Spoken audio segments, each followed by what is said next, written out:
Hello guys, welcome back to my YouTube channel SKM study a way of success. मैं हूं आपका educator Shivam Mishra. आपका स्वागत करते हैं आपके अपने यूट्यूब चैनल एसकेएम स्टडी पर। यदि आप यूपी बोर्ड परीक्षा 2022 दे रहे हैं तो आप सबसे पहले अपनी इस यूट्यूब चैनल एसकेएम स्टडी को सब्सक्राइब कर लीजिए और इसी का आप मॉडल पेपर पीडीएफ जाके official website SKM study classes पर डाउनलोड कर सकते हैं, या फिर एसकेएम स्टडी एक टेलीग्राम है जिसका लिंक डिस्क्रिप्शन बॉक्स के अंदर दिया गया, जाके वहां से भी क्लिक करके आप टेलीग्राम एसकेएम स्टडी को ज्वाइन कीजिए। वहां पर इसका मैं पीडीएफ भेज दे रहा हूं, वहां से आप डाउनलोड कर लीजिएगा। और या फिर आप जाके डायरेक्ट आप पढ़ सकते हैं अपनी वेबसाइट skmstudyclasses.com पर फुल सोल्यूशन के साथ। ये पूरा पूरा 70% सिलेबस पर आधारित मैंने पेपर बनाया है। पूरा पूरा ये 70 में 70 स्कोर कराएगा। ये एक ऐसा पेपर है कि जो कि बहुत इंपॉर्टेंट है, इसलिए आप इस पूरे पूरे पेपर को आज ही कंप्लीट कर लें तो ज़्यादा बेहतर रहेगा। ठीक है, तो यहाँ पे 70% सिलेबस से मैंने बनाया है। आने वाली वीडियो भी आपको देने वाले हैं जो कि यूपी बोर्ड एग्ज़ाम 2022 में अच्छा नंबर आपके स्कोर कराएंगे। लेकिन हाँ, आपको अच्छे से पढ़ना है। कहीं पे कोई भी क्रिएट हो रही प्रॉब्लम, कहीं पे कोई दिक्कत आ रही है, बिल्कुल आप मेंशन कीजिए कमेंट बॉक्स में, और जाके आप ऑफिशियल वेबसाइट एसकेएम स्टडी को ज़रूर से ज़रूर ज्वाइन कीजिए। ठीक है ना, एसकेएम स्टडी क्लासेस है, सर्च करेंगे तो मिल जाएगा। चलिए, तो हम लोग एक एक वीडियो आपके लिए बहुत इंपॉर्टेंट है आपकी बोर्ड परीक्षा के लिए, इसलिए इन सारी वीडियोस को अच्छे से तैयार कर लीजिए। तो सबसे पहले यहाँ पे हम लोग बहुविकल्पीय प्रश्न देखेंगे। बहुविकल्पीय प्रश्न में सबसे पहला प्रश्न है, इसका आंसर अगर कहेंगे तो आपको मैं प्रोवाइड कर दूंगा, लेकिन ये मैंने पूरा पूरा आपको मॉडल सेट पेपर तैयार किया है जो कि यूपी बोर्ड में आने की संभावना है। और यहाँ से प्रश्न बिल्कुल फंसेंगे, ऐसा बिल्कुल नहीं है कि यहाँ से प्रश्न आएगा ही नहीं। तो यहाँ पे 70 में 70 स्कोर कराएगा, इसलिए आप इसको तैयार कर लीजिए। प्रश्न है यहाँ पे, विश्व जैव विविधता दिवस मनाया जाता है। विश्व जैव विविधता दिवस मनाया जाता है। तो विश्व जैव विविधता दिवस कब मनाया जाता है? 22 अप्रैल को मनाया जाता है, 22 मार्च को मनाया जाता है, 22 मई को मनाया जाता है, या फिर 5 जून को मनाया जाता है। तो विश्व जैव विविधता दिवस कब मनाया जाता है? सही अगर ऑप्शन आपको आ रहा है तो बिल्कुल आप लोग कमेंट करेंगे। अगर आपको इसका उत्तर सही चाहिए तो वो भी प्रोवाइड कर देंगे, बस आपको कमेंट करना है प्यारा सा। और हाँ, यदि आप हिंदी मीडियम से है तो ये आपको हिंदी हिंदी हिंदी के साथ साथ आपको इंग्लिश दोनों पेपर ये मिल जाएंगे। हिंदी और इंग्लिश दोनों पेपर में ये मिल जाएंगे। प्रश्न है अगला, जैव प्रौद्योगिकी में बीटी क्या है? जो जैव प्रौद्योगिकी में बीटी क्या होता है? एक विषाणु है, एक जीवाणु है, एक शैवाल है, या फिर एक फर्म है। तो जैव प्रौद्योगिकी में बीटी क्या होता है? राइट आंसर आपको मेंशन करना है। अगला यहाँ पे प्रश्न है, मिंडल का प्रायोगिक पौधा था। मिंडल का जो प्रायोगिक पौधा कौन सा था? एक उद्यान मटर था, या मीठी मटर थी, या स्वयं पुष्प था, या फिर गुलाब बांस था। तो जो मिंडल का प्रायोगिक पौधा था, आपको पता होना चाहिए, वो एक क्या था? उद्यान मटर था। उद्यान मटर था। उद्यान मटर क्या था? मिंडल का प्रायोगिक पौधा। सीधा बता देने कि मिंडल का प्रायोगिक पौधा क्या क्या था? तो मिंडल का प्रायोगिक पौधा जो था वो था आपका उद्यान मटर था। उद्यान मटर क्या था? मिंडल का प्रायोगिक पौधा था। क्लियर है इतना? चलिए अगला यहाँ पे देखेंगे, फाइलेरिया बीमारी उत्पन्न होती है, शैवाल से होती है, जीवाणु से होती है, फफूंद से होती है, या फिर सूत्र कृमि से उत्पन्न होती है। तो फाइलेरिया जो बीमारी होती है यह किससे उत्पन्न होती है? तो आपको पता होना चाहिए, जो फाइलेरिया बीमारी होती है यह जीवाणु से उत्पन्न होती है। जीवाणु से उत्पन्न होती है, एक विषाणु होता है, शैवाल होता है, जीवाणु। क्योंकि हमारा जब यहाँ पे मादा आपका काटते हैं मच्छर, तो उसके कारण मादा एनाफिलीज मच्छर के काटने के कारण आपका फाइलेरिया नामक बीमारी उत्पन्न होती है। अब यहाँ पे इंग्लिश मीडियम वालों के लिए है। अगर आप इंग्लिश मीडियम से, बिल्कुल आप ये वीडियो शेयर कर दीजिए। एक बार आप लोग वीडियो को शेयर कर दीजिए। चैनल को सब्सक्राइब नहीं किया तो जाके सब्सक्राइब करिए। और इसको आप पीडीएफ माध्यम से डाउनलोड कर सकते हैं। SKM study classes, SKMstudyclasses.com search करें गूगल पे, या फिर आप टेलीग्राम को ज्वाइन कीजिए, वहाँ पर भी इसका पीडीएफ मैं डाल दूंगा।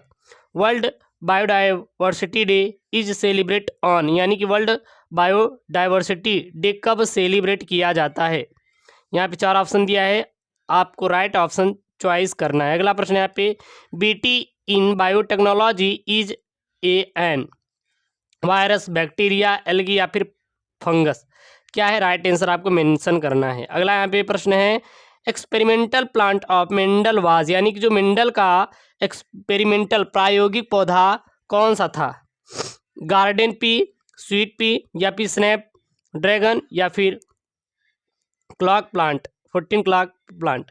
तो आपको पता होगा जो गार्डन पी है, गार्डन पी है, यानी कि इसको कहते हैं आपका उद्यान मटर, उद्यान मटर, इसी को क्या कहते हैं? उद्यान मटर। तो यह मंडल का प्रायोगिक पौधा था। अगला यहाँ पे filaria disease is caused by, किसके द्वारा फाइलेरिया डिसीज होती है? एलगी, बैक्टीरिया, फंगस, या थ्रेड वॉर्म, किसके द्वारा होती है? अब यहाँ पे आपके अति लघुत्तरीय प्रश्न, जी हाँ, आपके क्या मैंने लिया यहाँ पे? अति लघु उत्तरीय प्रश्न, जो कि आपके बोर्ड के लिए काफ़ी इंपॉर्टेंट है। क्या है यहाँ पे? यहाँ पे है, दो आभासी फलों के नाम लिखिए। दो आभासी फलों के नाम लिखना है तो आपको सीधा लिखने देंगे, सेब, काजू, ये जो होते हैं ये आभासी फलों के नाम हैं। तो दो आभासी फलों के नाम लिखना है। अगला है, मनुष्य में लिंग गुणसूत्र तथा अलिंग गुणसूत्रों की संख्या लिखिए। तो देखिए, मनुष्य में आपके कुल कितने जोड़े गुणसूत्र पाए जाते हैं? 46 गुणसूत्र पाए जाते हैं, यानी कि 23 जोड़े गुणसूत्र पाए जाते हैं। 23 में जो 1 से लेकर 22 जोड़े गुणसूत्र होते हैं वो क्या होते हैं? आपके अलिंग गुणसूत्र, यानी कि ऑटोसोम होते हैं। और जो लास्ट का 23वां जोड़ा होता है, यानी कि कह सकते हैं लास्ट के दो एक्स वाई, और ये जो 22 होते हैं यानी कि 44 गुणसूत्र, ये अलिंग गुणसूत्र होते हैं। लेकिन जो लास्ट का 23वां जोड़ा होता है एक्स वाई, यह क्या होता है? लिंग गुणसूत्र होता है। क्या होता है? लिंग गुणसूत्र होता है। दबा के शेयर कीजिए। अभी आप लोग लाइक नहीं किया, आज का टारगेट 1 के लाइक है और 1000 कमेंट है। हर एक बच्चा कमेंट करेगा, कमेंट करेगा, क्योंकि यूपी बोर्ड का एग्ज़ाम आपका नज़दीक है और आप लोग का तैयार नहीं है, मुझे पता है। और इन्हीं कम समय में आपको पूरा पेपर छापना है, बिल्कुल आपको छोड़ना नहीं है। हर एक प्रश्न आपके लिए काफ़ी इंपॉर्टेंट होने वाला है। अगला यहाँ पे HIV का पूरा नाम लिखिए। HIV का पूरा नाम क्या है? साथ ही साथ PCR का पूरा नाम लिखो। PCR का पूरा नाम क्या होता है? तो इसको आपको तैयार कर लेना है। अगला है, उत्तर प्रदेश के राज्य पक्षी का नाम बताइए कि उत्तर प्रदेश के राज्य पक्षी का क्या नाम है? इसी चीज़ को मैंने इंग्लिश में मेंशन किया है। Mention the name of 2 false fruit, यानी कि 2 आभासी फलों के नाम लिखिए। Write down the number of 6 chromosome and autosome in humans, यानी कि मनुष्यों में लिंग गुणसूत्र तथा अलिंग गुणसूत्रों की संख्या बताइए। अगला यहाँ पे इंग्लिश में है, right down the full form of HIV, यानी कि HIV का पूरा नाम लिखिए। Mention the full form of PCR, यानी PCR का पूरा नाम लिखिए। साथ ही साथ mention the name of state bird of Uttar Pradesh, यानी कि उत्तर प्रदेश के राज्य पक्षी, जी हाँ, राज्य पक्षी का आपको नाम लिखना है। ठीक है। अगला यहाँ पे 2-2 अंक के प्रश्न मैंने लिया है, जो कि छूटेगा नहीं।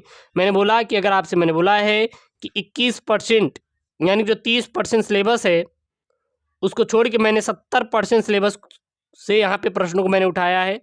अगर इन प्रश्नों को तैयार करते हैं तो जाहिर सी बात है आप अच्छा नंबर स्कोर करेंगे। तो इसीलिए कह रहे हैं कि हर एक नंबर आपके लिए बेहतर है, यहाँ पे बेहतर नंबर दिलाएगा। इसलिए सारे प्रश्नों को आपको तैयार कर लेना है। अगर एक भी प्रश्न आप छोड़ेंगे तो कहीं ना कहीं इसमें आपको काफ़ी प्रॉब्लम क्रिएट होगी, आप अच्छा नंबर बोर्ड में स्कोर नहीं कर पाएंगे। अगला प्रश्न यहाँ पे, सेंट्रल डॉगमा, यानी सेंट्रल डोगमा से क्या अभिप्राय है? साथ ही साथ अगला यहाँ पे प्रश्न है कि कैंसर पर टिप्पणी लिखिए और बायोपायरोसिस क्या तात्पर्य है? साथ ही साथ जैव विविधता तप्त स्थल को परिभाषित कीजिए। यहाँ पे अगला जो हमारा प्रश्न है वो ये है कि द्विनिषेचन को समझाइए, यानी कि द्विनिषेचन क्या होता है। इस टॉपिक को आपको अच्छे से तैयार कर लेना है। इसके साथ साथ आपको लिख देना है कि मानव जीनोम परियोजना पर एक टिप्पणी लिखिए। और यहाँ से 4 अंक का एक प्रश्न आता है कि मानव जीनोम परियोजना को महापरियोजना, क्या कहते हैं? महापरियोजना क्यों कहा जाता है? तो ये बायोलॉजी का वेरी वेरी इंपॉर्टेंट क्वेश्चन है, इसको आप तैयार कर लेंगे। अगला यहाँ पे, जैव उर्वरक किस प्रकार से मृदा की उर्वरकता को बढ़ाते हैं? इस पर आपके टिप्पणी करने के लिए पूछ लिया जाता है आपके बोर्ड एग्जाम में। इस पेपर को आपको तैयार कर लेना है, ठीक है ना। इसके बाद क्लोनिंग संवाहक क्या है? जी हाँ, क्लोनिंग संवाहक क्या है, किसे कहते हैं? क्लोनिंग संवाहक, क्लोनिंग संवाहक क्या होता है, इसको आपको तैयार कर लेना है। इसी के साथ साथ आपको तैयार कर लेना है नर के शुक्राणु का एक नामांकित आरेख बनाइए, यानी कि नर शुक्राणु के बारे में अच्छे से डिटेल से पढ़ना है, साथ ही साथ इसका नामांकित आरेख आपको डायग्राम भी खींचना है।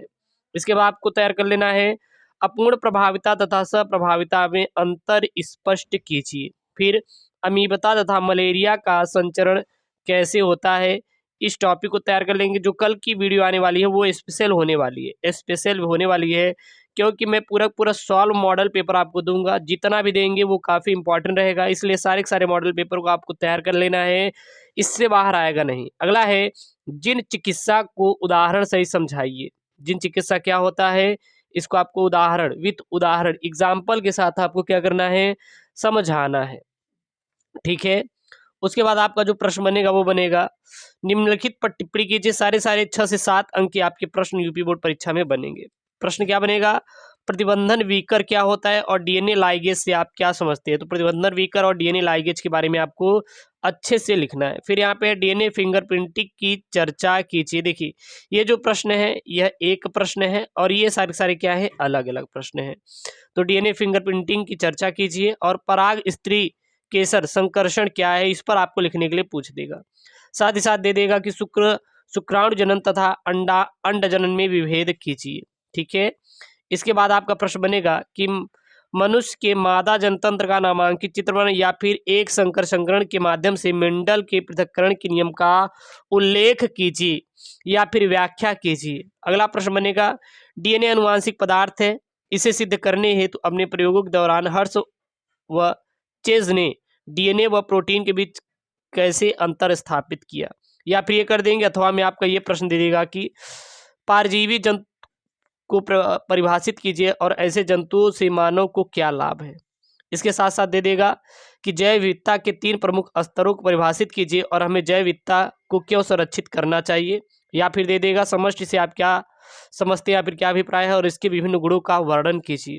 तो ये सारे बहुत इंपॉर्टेंट पेपर है आपके, जो कि 70% सिलेबस पर आधारित है यूपी बोर्ड के लिए। तो इसको आपको तैयार करके जाना है पेपर। मैं आपको इसको पहले भी एक बार पढ़ा दिया था, लेकिन आपको फिर एक बता रहा हूँ, इसको आप तैयार कर लीजिए। यूपी बोर्ड का ये पेपर बहुत ही इंपॉर्टेंट है और अपने दोस्तों के साथ जरूर से जरूर शेयर कर दीजिए। कल से आपको सबसे बेहतरीन सोल्यूशन वीडियो आने वाले हैं आपके इस यूट्यूब चैनल एसके स्टडी पे। प्लीज़ ज्वाइन कीजिए और चैनल को सब्सक्राइब कीजिए। ओके दोस्तों, थैंक यू, जय हिंद।